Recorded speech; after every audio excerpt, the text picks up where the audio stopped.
of the week where we can come together and worship God. And during these times, I often have feelings of peace wash over me. So as tonight, as we worship together, I hope that you allow God's peace to wash over you.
calling out your name.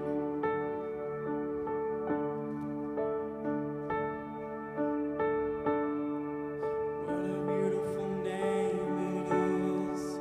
What a beautiful name it is. The name of Jesus Christ, my King. What a beautiful name it is. And nothing compares to this. What a beautiful name it is. The name of Jesus. Let's do that one more time, guys. What a beautiful name it is. What a beautiful name it is. The name of Jesus Christ, my King. What a beautiful name it is. Nothing compares to this. What a beautiful name it is. The name of Jesus. What a beautiful name it is.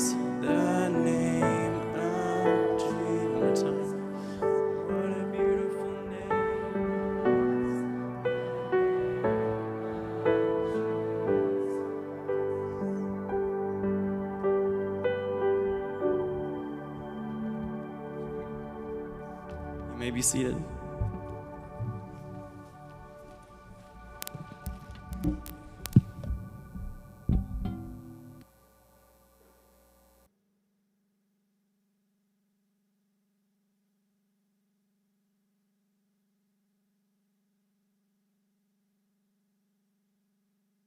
Love it. I love the other verse to that song, too, by the way. The grave could not hold him. Oh, man. I love Easter. I really do. And as a kid, we celebrated Easter a little bit differently than a lot of Adventists because we didn't grow up Adventist.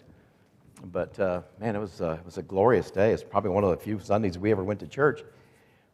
Maybe Christmas, but, yeah. Then as I grew a little older, I got baptized into the Adventist church when I was a sophomore in high school. And it's been an amazing journey since. One of the things that I've discovered in getting to know God, remember our German proverb, the main thing is that the main thing stays the main thing. And what is the main thing? Knowing God. The main thing is knowing God, spending time with Him. When you do that, get ready, okay? That's all I'm going to say. Get ready, man, because some days He just opens before you some things that you had absolutely no clue were going to happen. I'm on this trip from Lincoln going up to Seattle and then up into Canada, the Fraser Valley Adventist Academy. It was Halloween, October 31. I always loved being home on Halloween because all my little neighborhood kids come by trick-or-treating and they're all dressed up in their best. It's so cute. Buell, look at me. Put their mask down. And sometimes they bring their little dogs, and so we have little dog treats and things like that. But it's really fun to watch the kids. I know some people have a problem with Halloween. Little kids don't know that. So fortunately, we're just giving them candy. Paying for your sister-in-law's dental bills. Yeah, good. Yeah, her sister-in-law's a dentist.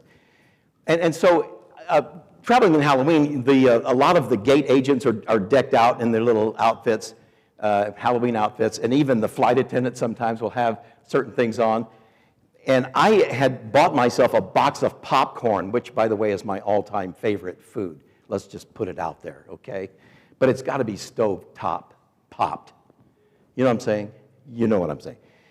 And so Hicks has got a popcorn stand there in Denver. It's not bad. It's not bad for airport popcorn. So I got a box, and I got on my flight. And as I'm getting on, I had reserved a seat in the bulkhead, because us tall guys like our legroom. Bulkhead is the first row in economy. And I was going to be on the window. That way I could put my head against the wall and sleep blissfully until I got to Seattle. Well, God had other plans. Like I said, when you commit yourself to Him, I'm serious. I'm being as serious as I can be on this because when I go out in the morning and say, God, here we go. I don't know where we're going, but I'm with you. He had somebody else in that seat. And I said, excuse me, sir, but you're in my seat.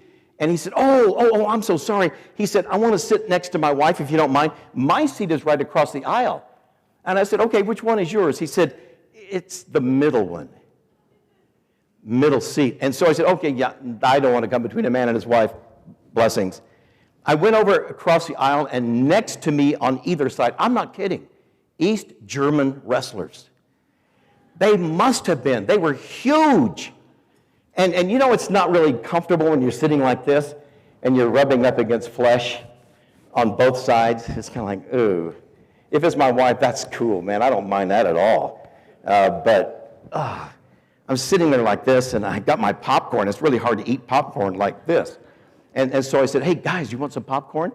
And what gave it away about East German wrestling, the guy talked like it. Yeah, don't mind if I do. He put his hand in, which was the size of a basketball, and he dug out a third of that box. I'm not kidding you, one handful. I went, that sells for about $4. And the other guy put his hand in it, and there was 2/3 of my popcorn gone. And so I'm sitting like this, eating away, and as we get closer to Seattle, it's about a 2-hour flight from Denver to Seattle. We're getting a little closer. I'm just tired of sitting like this. I mean, I've had it. And so I just get up, I sneak up to the first class galley because nobody's watching. Shame on Buell. I went up to the first class galley and went, oh, this feels so good. Started doing little leg stretches, and and bending over and going, oh, that feels so good, and just doing the things because I was quite cramped for the first hour. And all of a sudden, out of the cockpit comes this flight attendant. Zoom to the galley. Zoom back to the cockpit. Zoom to the galley. Zoom back to the cockpit. Zoom to the galley. Zoom back to the cockpit. And she comes out, and I'm going, just laughing like that. And she says, what's so funny? I said, girl, you're wearing a hole in that carpet. Just back and forth, back and forth, back and forth. And she gave me that. These guys are so demanding today. I said, thank you for keeping them happy, though, right? Happy pilots, happy flight. Yeah, but they're so demanding. They want soda, they want coffee, they want sandwiches. And all they've had me do is run, run, run. I can't even take care of my own patrons. I said, we've already served them, so let's keep the guys happy up front. I said, are you heading home tonight? Just threw that out there because it's not unusual for flight attendants to be going back to their home base. And she said, yeah, as a matter of fact, I am. I only live in Seattle, and I'm not really excited about going home. And I went, oh, no, seriously, the Emerald City, Pike Place Market? You're not excited about being there? She said, yeah, and I'm off for the whole week. I said, girl, you don't know how good you've got it. And she said, can I share something with you? It's like I had this sign on the top of my head that said, please confess. And so she just opens up. I said, well, yeah, you can share. She said, I just had a very nasty breakup with my boyfriend. I went, oh, man, that's got to hurt. That has got to hurt. I said, I hate to tell you, but I just got back from Hawaii on an anniversary trip with my wife. And she goes, oh, that would have been so nice. But no, he's got to dump me. I said, well, how long did you guys date? She said, 4 years. I said, how old are you, Irene? She said, how did you know my name? I said, it's on your apron. And she went, oh, see how flustered I am? She says, I'm 26. I said, so you guys have been dating since you're 22? She said, yeah. Girl, what in the world? What's the great reason that the great lover boy gave you? Oh, guys, this is classic. Now, I've heard some good ones. I've heard some doozies. This one is just plain dumb. Here's what he told her. He wanted to spend more time with his buddies.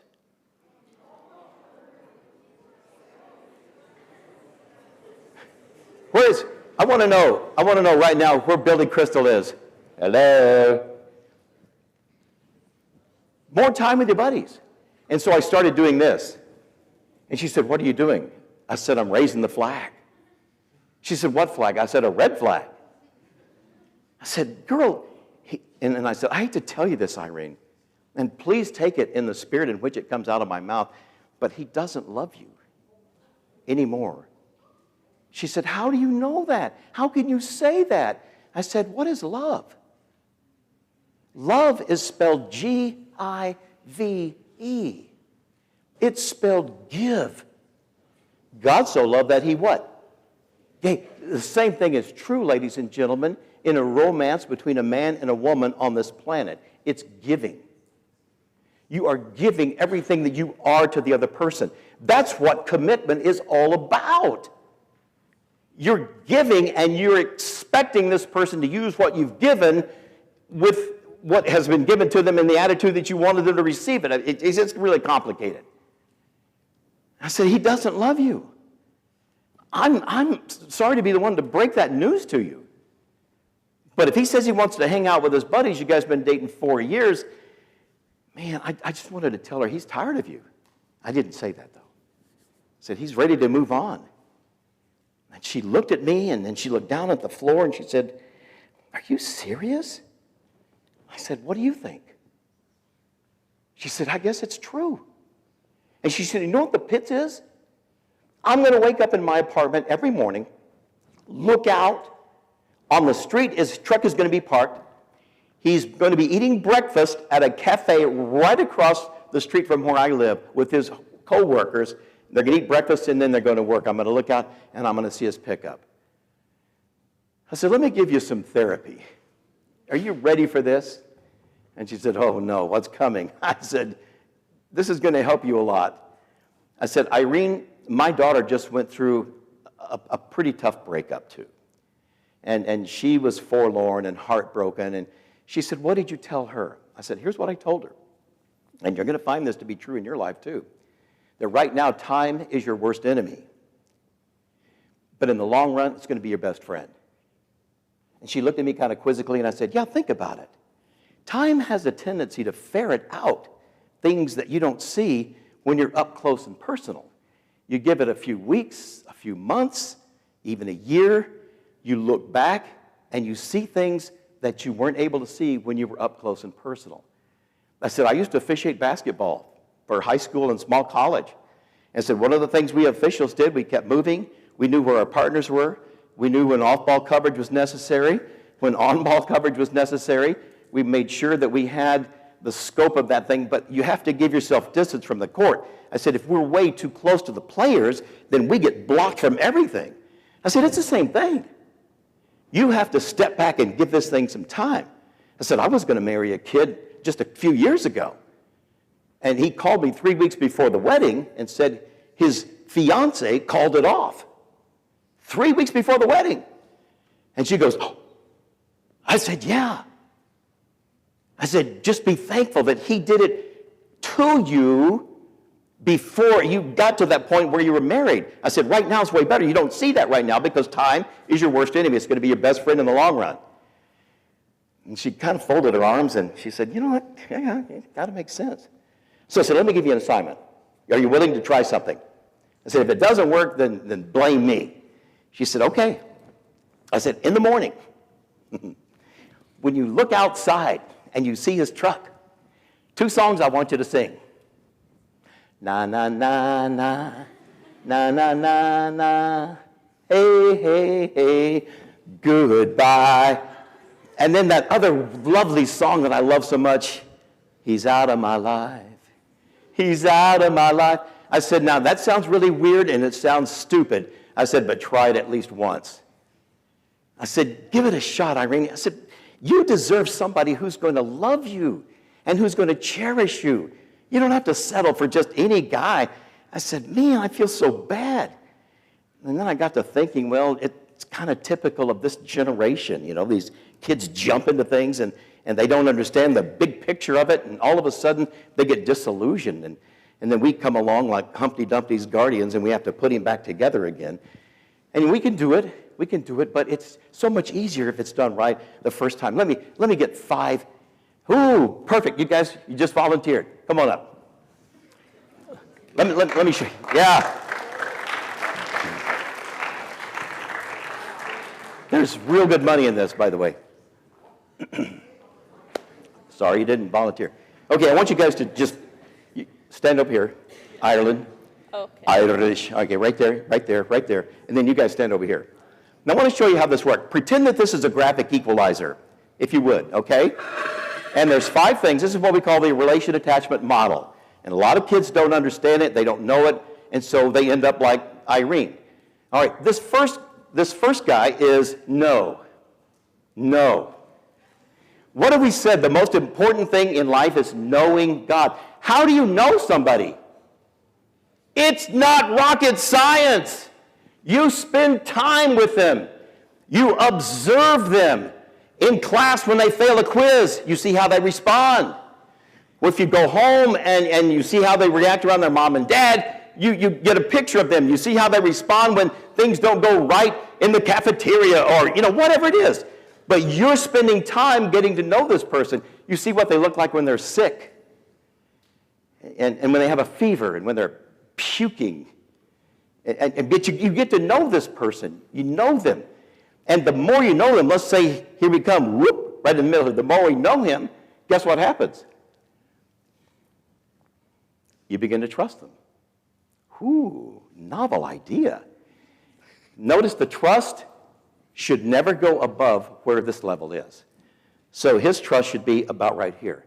Now, when he gets up to here with no, then he's going to trust this guy big time. And the more he trusts, the more he can rely on this person. Is this cool? The more you can rely on this person. But you never want to rely more than you trust, more than you know. All right? Watch the progression. The more you can rely on somebody, guess what happens? you kind of commit yourself to them. Man, this is it. This is lifetime, baby. Woo-hoo. Juices are flowing. Woo-hoo. Heart's pounding. Commit. But don't exceed the commit. No more than what you have on the rely. No more than what you have on the trust. No more than what you have on the know. Number 5, the last of all, but significantly important, is touch. The last thing is touch. Ladies and gentlemen, we don't do that in our society. We start here a lot of times, and we try to work our way back, and it doesn't work. It just doesn't work. Now, you can have marriages that start here, and they can go for a while, and with great help and work on both sides, they can make it. But by and large, man, relationships are crumbling, just like Irene's. And I stood there looking at her face, and I saw the hollowness, and I saw the sullenness, and I saw the anger, and the hurt, and the betrayal.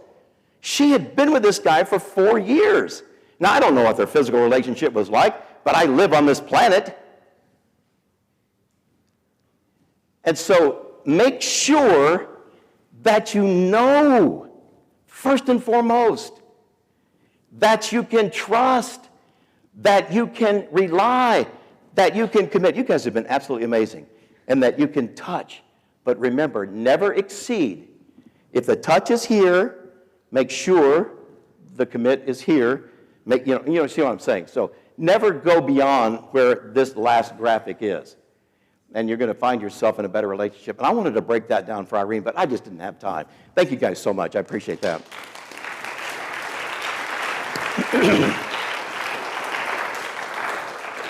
So I shared with her a little bit. I said, give this a try, Irene. I said, I can't guarantee it'll work, but I think it'll help you out. And I said, before I go sit back down, because I know you're probably tired of me being up here talking. She said, no, you don't have to go. I said, I know, but I don't want people to feel uncomfortable like I'm monopolizing all your time. I said, but I want you to give it some time. I said, you deserve it. Time is going to pay you rich dividends. Don't rush into anything. Man, I felt like a father speaking to my own daughter. And I guess that's what she was. She was young enough to be my daughter. And I felt so bad for her because I want people to have such good, rich relationships because it says so much about the beauty of God in those relationships. And I said, girl, you hang in there. You give this a shot. And I sat back down, and as I was getting off the plane, she grabbed me by the arm, and she gave me the thumbs up. She said, thank you so much for talking. I really needed that. Thank you for just listening. I said, we can do this, Irene. I got faith in you, girl. Big smile, got off the plane, went up to Fraser Valley, did my week of prayer, came back through Seattle, took a glorified nap on Saturday night. Flight was at 6 o'clock in the morning. I don't do early mornings. My brother's an early morning. I'm not. Man, early mornings are good for me with Jesus. In the confines of my resting spot, we're having such a great fellowship together. Had to be to the airport at 4:30 to get checked in, get through security. Plane started boarding about 5:15, Seattle to Denver. I got on the plane, man, I'm slanted-eyed. Oh, I mean, I am just struggling to just open my eyes. I stored my little duffel bag and sat down in the seat and, kind of wiping my face and just kind of looking around, and all of a sudden I went, what? And about the same that time that my eyes caught her eyes caught mine. She's up there doing her little duties, and she turns around and it's Irene. Irene, she's been home a whole week. I looked at her, different Irene. She runs to my row. She said, oh, I got to talk to you, but not right now. I'm going to take off, serve breakfast, and I'm coming back, so save this seat. Okay, I got you. The seat next to me was empty. So she serves breakfast and all this good stuff, and we're eating, and she comes back, and she's got this huge bottle of champagne. Huge bottle of champagne wrapped up in a nice white cloth. And she places it on my tray table. She said, here, I want you and your wife to have this tonight and enjoy it. I said, no, you don't have to do this, Irene. She said, oh, I do. I do have to do it, and I want to do it. I said, no, seriously, you don't. She said, no, please. She said, it's just my small way of saying thank you for talking to me. She said, you're never going to realize. I thought about what we talked about all week long. I sang the songs. And she said, I feel so much better that he is out of my life. And she said, if he ever wants to come back, he's going to have to crawl. I said, oh, girl, don't be that harsh. I get what you're saying. She says, I know, but it just meant so much to me that you gave me some good sound advice like a dad would, and I'm going to take this and I'm going to run with it. I said, bless your heart, girl. I said, but really, the champagne, you don't have to do this. Oh, no. I said, well, I'll tell you what, I'll take it, and tonight my wife and I'll be thinking about you. She went, woo. And so she got up and ran back up to the galley. I didn't know what to do. I thought, man, what am I going to do with this? I stuffed it in my duffel bag, and the bottle's sticking up about this high. No room for that thing. I mean, it's jam-packed. And so I reached in the seat back pocket and pulled out the barf bag. It didn't have anything else to write on. Pulled out the barf bag and grabbed my pen out of my duffel bag, and I started writing her a note on the back of this barf bag. Do you know what I said to her, guys? I'm a romantic fool. I admit it. I'm a helpless romantic. I admit it. So it's therapy, right? It's good for your soul. The beginning of healing is the revealing of feeling, right? I'm a helpless romantic. I said, oh, I got to do something good. So I started writing down. I said, dear Irene, someday your knight in shining armor is going to come by on a big white steed and sweep you off your feet and treat you like the queen that you are. Do not settle for anything less. God will lead a young man into your life. Be patient. Your friend, Buellfog. I took it up to her. She looked at it, and she said, what's this? I said, I just had to write something. I just didn't have enough closure, I guess. And she looked at it, and she went, girls, help me out, okay? I can't do the, oh, I love that, yes. And that's exactly, she said, her mouth just got open and her eyes just, oh, a little tear came. She says, this is so sweet. Thank you. Put her arms around me, hugged me. I said, no, this is my pleasure, okay? She said, oh. And so I went and sat back down and got off the flight, got to the Lincoln Airport. My wife and my mother-in-law, of all people, were there to greet me, and I get off with this duffel bag, and here's a bottle of champagne sticking out of my bag.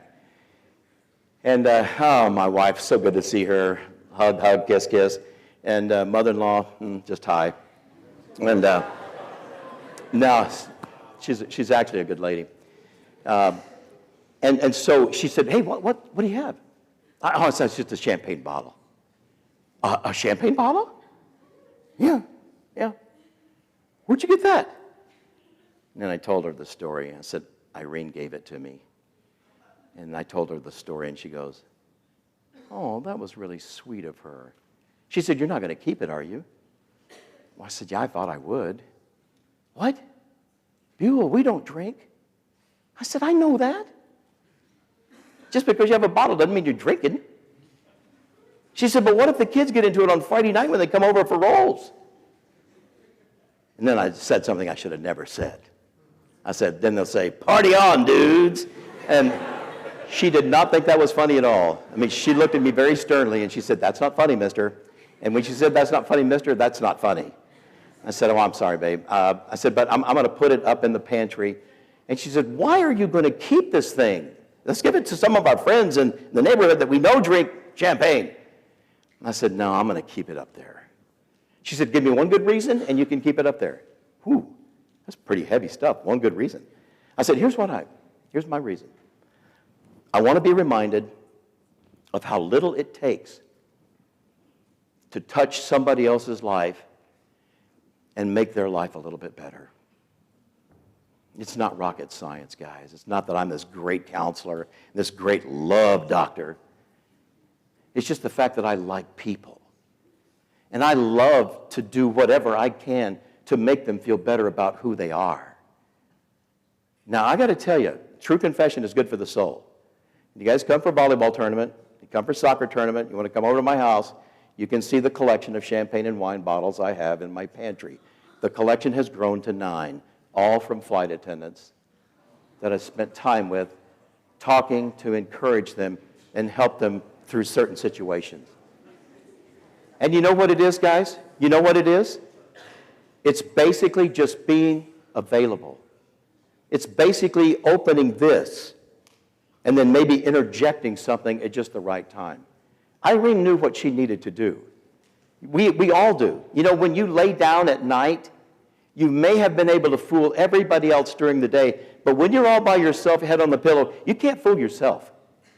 You cannot fool yourself. She knows what she needed to do. And you know right now what you need to do. If you're struggling with situations like that, you know what you need to do.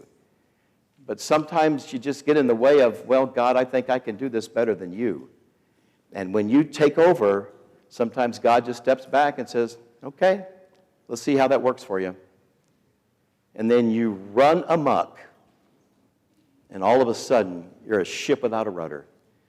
God says, I love you way too much. And in Hebrews 3:13, it says, but encourage one another. How often? Read it. Encourage one another daily, as long as it is called. There's never a time when it isn't called today. Tomorrow, when you're living that, that's today. Right now is today. This is not a recommendation, by the way. This is an imperative command. Paul is saying, encourage one another daily. Do it. Why? Notice what it says at the very end. So that none of you may be hardened by sin's deceitfulness. And one of the best ways that people are going to see a true picture of who the Father is and be impacted by what God is all about is through his sons and his daughters, encouraging one another every day. Even if they aren't sons and daughters of God right now, we can still encourage them. We can be close to them. We can give them the kind of nurture and support that they need. And I'm telling you, when I leave the house every day now or when I leave on a trip, I have no clue what's going to go on. I don't. Now, I'm kind of excited about what this flight's going to hold on Sabbath afternoon from Atlanta to Denver and then to Lincoln. I'm okay with it. If I sit down and talk to somebody, I'm good with that, man. Let God lead you to be impacted by his reality in your life. Man, it's good stuff. I want to close with one little story that some of you guys can resonate with. Irene's was just precious. I haven't seen her again. I would love to run into her. God willing, someday, I'm going to get through that Denver airport, and I'm going to see her on a flight somewhere, and I'm going to go, hey, I know you. She's going to look at me and go, I don't know you, because I've gotten white hair, and my six-pack is now got insulation. So she's probably not. But anyway, my daughter dated a young man for about 7 months. 7 months. Really tough because this kid had a background that you would just be horrified if it was your experience. His mother died when he was 14. She had cancer. He has a twin brother. They have an older brother. So the three boys were kind of left on their own because Dad did not pick up the mantle and father them like he should have. He just kind of turned them loose. Like if you planted a garden, just let it go, weeds and all. His dad told the boys when they graduated high school, he said, you guys need to find a job. These are his exact words, ladies and gentlemen. He said, because you're too dumb to go to college. Those were his exact words. You're too dumb to go to college. It's a Pygmalion effect. If somebody tells you something long enough over and over again, guess what? You start believing that mug. Really? I'm too dumb to go to college. Too dumb to go to college. He dates my daughter for 7 months, and she says, whoa, this guy's got issues.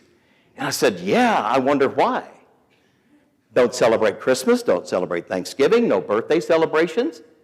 You know, boys just run and do whatever you want. They went and they stayed out as late as they wanted. They came home whenever they wanted. As long as they made it to school and got their graduation and they were good, he didn't care what they did. Didn't even want to know. One day he was leaving with Alicia, and Alicia said, Dad, what time do you want me home tonight? And I said, and he kind of looked surprised, like, what? I said, well, you know, midnight, if you guys get caught in a movie or something, and it's going to be a little later, just let me know, okay? We're fine. Out they go. Tom looked at her and says, what was that all about? And she said, what? Well, your dad told you had to be home by midnight. She said, well, and? And what? Well, your dad still tells you what to do? She said, Tom, my dad loves me. He cares what happens to me. He wants to know where I am. He's not prying. He's not one of these helicopter parents. Zoom, zoom. Now they got lawnmower parents, man. That just pave the way for everything. Don't want you to run across anything. And so he said, no, did you hear what he said? If we run into later, just let him know. It's fine. He came over to our house the next night, sat on the couch, looked at my wife. I look at her too. She's beautiful. Looked at my wife, and he said, Kathy, would you do me a favor? And she said, yeah, what is it, Tom? He said, would you come with me to my house and be there when I talk to my dad? And she said, well, I can. Did you want me to say something to him? Or you want me? He said, no, I just want you to be there to witness it in case he starts throwing something. And so she said, well, okay, when do you want to go? He said, tonight. Kathy goes over there with Tom, sits down on the couch. His dad is in the living room, and his first question, his leading question was this: Dad, do you love us? Oh, I mean, you might as well hit him with a ball-peen hammer. What do you mean, do I love you? Of course I love you. He said, why didn't you ever tell us? He said, I've never heard you once, never heard those words come out of your mouth that you love us. You didn't care about any restrictions, no parameters. You just let us run and go. As long as we were home in time to go to school, that's all you cared about. So Alicia's dad at least lets her know that he loves her when she leaves the house. He tells her what time he would like for her to be in. He said, did you not love us enough to give us any kind of restrictions? Kathy said, man, I just wanted to sink down on the carpet and slide under the chair. She said, I was as nervous. Ooh, I just sat there like, and then Gary opened his mouth and he said, I haven't been much of a touchy-feely, lovey guy. He said, but I do love you guys. Tom said, you know, Dad, it'd be nice to hear that every now and then. If you're sitting here tonight and you hear the words every day from your moms and dads that they love you every time they hang up with you on the phone, love you, praise Jesus. I kid you not, there are a lot of kids on this planet that don't have that. Do you know enough teenagers tonight to fill the Cotton Bowl, the Sugar Bowl, the Rose Bowl, the Fiesta Bowl, the average Super Bowl, the Orange Bowl? That many teenagers tonight will practice prostitution in American cities to support their drug habits.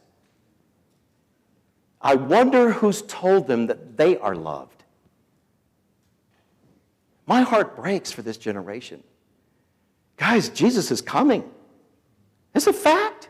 You can't change that. He's coming. I don't want anybody to be in hell. I don't want anybody to suffer that separation from God.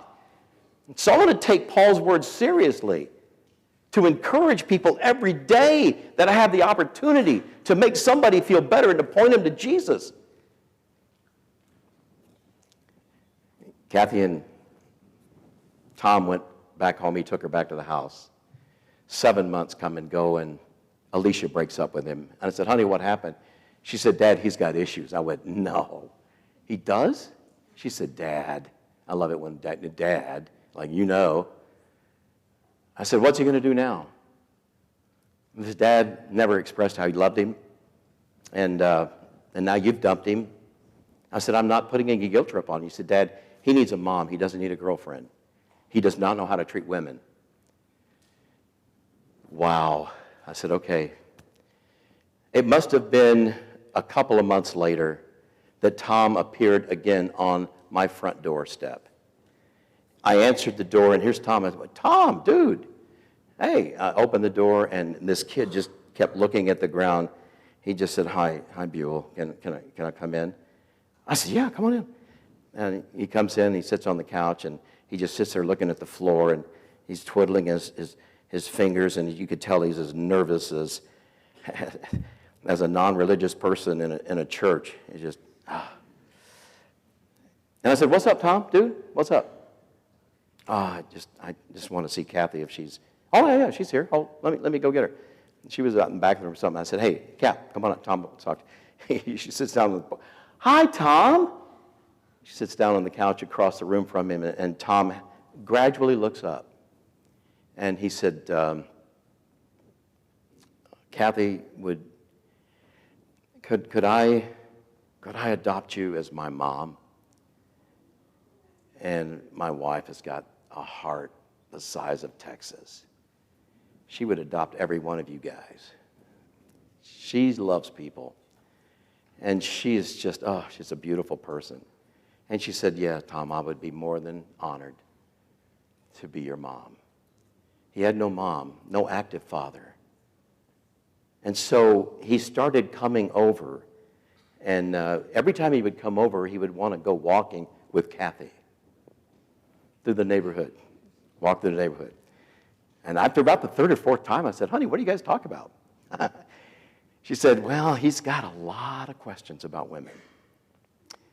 Lots of questions." She said, "Why don't you talk to him?" I said, "Me? What do I know about women?" Like I know?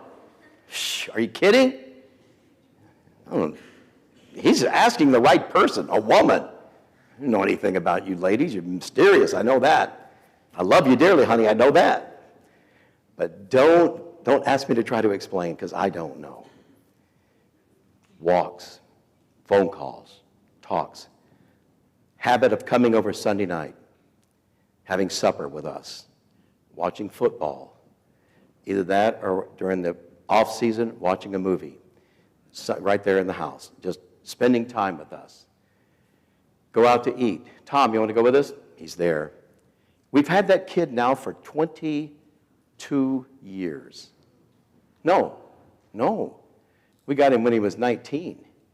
We've had him for 23 years. He just turned 43. 22, yeah. 22 years. He brought us a flowered plant to celebrate our 20-year anniversary. Flowers. My wife is the gardener. Flowers, Tom. He asked Kathy once, he said, "Hey, what would you like for Mother's Day this year?" Because he always got her birthday presents, Christmas presents, birthday presents. Me, I got nothing. Nothing. And I fed that boy, but I was okay with it. I don't need anything. She said, "You know what I want you to do?" What did his dad told him? Graduate high school, go get a job because you're too dumb to go to college. She says, "I know what. I want you to go to Southeast Community College and enroll in a couple classes this summer, and I want you to take those." He said, No. He said, "No, what do you want for Mother's Day?" And she said, that's my gift. That's what I want." He said, "That's a dumb gift." She said, "It's my gift." And then she motherly says, "Now get your butt down there and register for those classes. Only moms can talk like that and get action." Boom. And he said, "Well, it's still a dumb gift, but I'll do it." Oh, take classes. That's your Mother's Day gift? She said, "Tom, I believe in you, boy." He went down and enrolled in those classes. Man, he scooted. Whew. He slid through there, A's in both classes. And all of a sudden, what happens to his psyche? What happens to his self-concept? All of a sudden, it starts shooting up like a rocket. Hey, I can do this.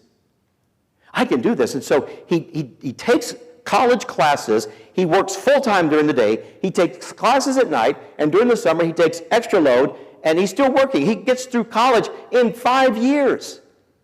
Double major. Criminal justice and business law.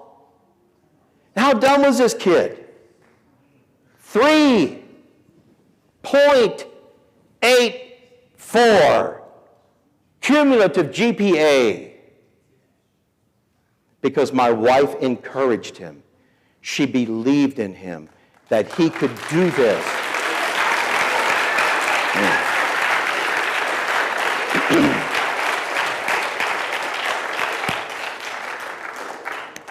I'll tell you, it's a different kid that comes over to my house now. Man, he comes over, he's talkative, we're talking this, we're talking that, we're laughing. I'd never heard the kid laugh before. But the more comfortable he got with us, the more he knew us, the more he trusted us, the more he found that he could rely on us. When he's out of town, I mow his lawn. When he's out of town, pick up his mail. He can trust us because he knows us. Oh, you see, it just keeps going, doesn't it? It's wonderful like that. We love that kid. He's just like our own son. He doesn't bear our last name, but he bears our heart. And that's more important than any name. Kids, I love you. I want you to understand what it means to know God. It is such a collective thing, and it does so many things to your life. And if you can spend your time with him in his word and in the second book, the nature, and see him in the works of parents and friends and pastors and things like that, it's going to do amazing things in your life. Encourage one another daily. Jesus was the greatest encourager of all. And guess what? I want to be like him. I want to be like Jesus. I want people to see him in my life. What do you say? You ready for that? Come on up and say, guys, let's finish this thing up tonight. God, love your heart. Let's have a great Thursday night.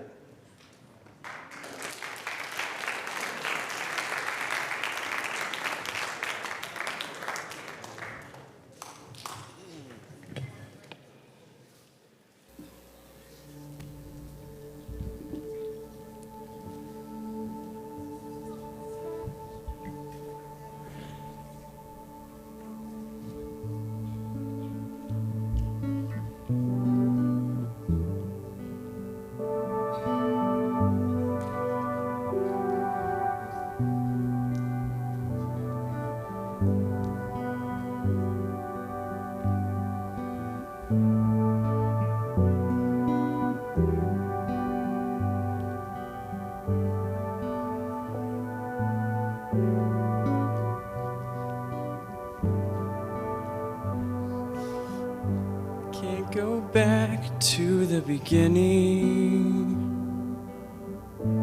Can't control what tomorrow will bring, but I know here in the middle is the place where you promised to be.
want is all you are. Will you meet me here again?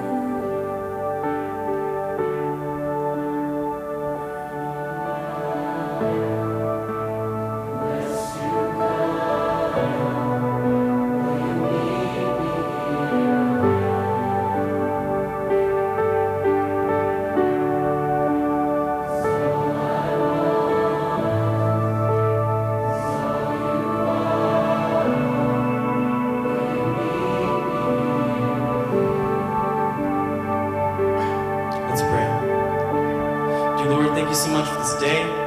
Thank you for this week. And how the speaker has blessed us through your words, of course. Help us have an amazing rest of the week. And thank you that it's almost your Sabbath. And we love you, Lord, so much. Amen. You are dismissed.